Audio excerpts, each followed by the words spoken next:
नमस्कार दोस्तों, स्वागत है आपका मेरे YouTube चैनल पर। अगर आप चैनल पे नए हो तो चैनल को सब्सक्राइब कीजिए। माँ गंगा की उत्पत्ति की कथा। यह बात उस समय की है जब श्री हरि विष्णु ने देव माता अदिति के पुत्र के रूप में अपना वामन अवतार लिया था। उस समय धरती और स्वर्गलोक के अधिपति दैत्यराज बलि थे।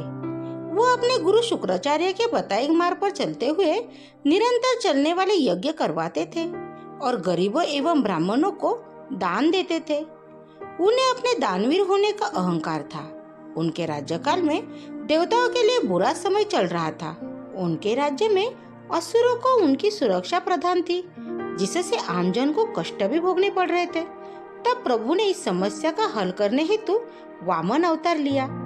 बालक ब्राह्मण रूपी वामन देव दैत्यराज बलि के यज्ञ स्थान पर पहुंचे।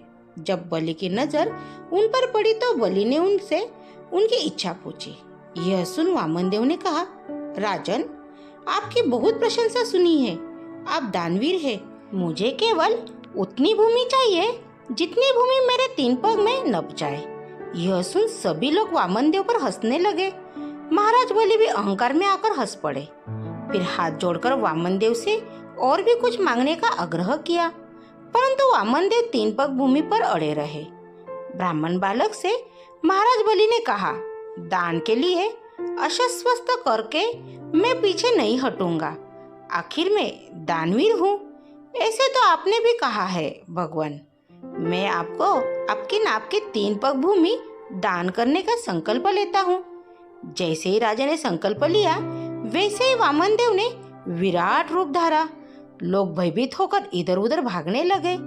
वामन देव ने एक पग में धरती और दूसरे पग में आकाश को नाप दिया और तीसरे पग के लिए अपने पैर उठाया और बलि की ओर देखा। तभी बलि ने हाथ जोड़कर अपने घुटनों पर बैठकर कहा, हे प्रभु, तीसरे पग में आप मुझे नाप ले और मुझ पर भी स्वामित्व स्थापित कर ले। यह रहा मेरा मस्तक आपकी सेवा में। आप मेरे मस्तक पर पग धरे।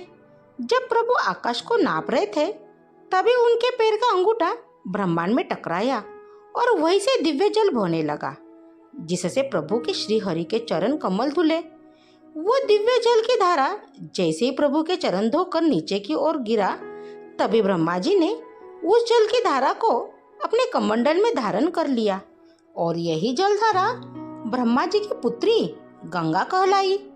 ये जलधारा श्री हरि विष्णु के पैर यानी पद से टकराकर निकली, इसलिए देवी गंगा को विष्णुपदी भी कहते हैं। महाराज भगीरथ की तपस्या से प्रसन्न होकर देवी गंगा के पिता भगवान ब्रह्मा जी ने उन्हें धरती पर अवतरित होने की आज्ञा दी, किंतु देवी गंगा की जलधारा के वेग को सहने की क्षमता धरती में नहीं थी। इसलिए कैलाशपति प्रभु शिव ने उन्हें अपने जटा में धारण किया और इसलिए देवादिदेव महादेव को गंगाधर भी कहते हैं।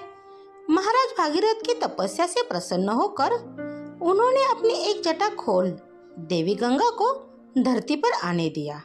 माता गंगा ने धरती पर आकर भागीरथ के पूर्वजों को मुक्ति दी और माता गंगा की सकारात्मक ऊर्जा से पूर्ण अमृत तुल्य जलधारा मनुष्य के लिए कल्याणमयी हुई। माता गंगा को देव नदी भी कहते हैं। Thank you. आपको ये कहानी कैसी लगी कमेंट बॉक्स में कमेंट करके बताइए। अगर चैनल पर नए हो तो चैनल को सब्सक्राइब कीजिए और अपने दोस्तों में शेयर कीजिए।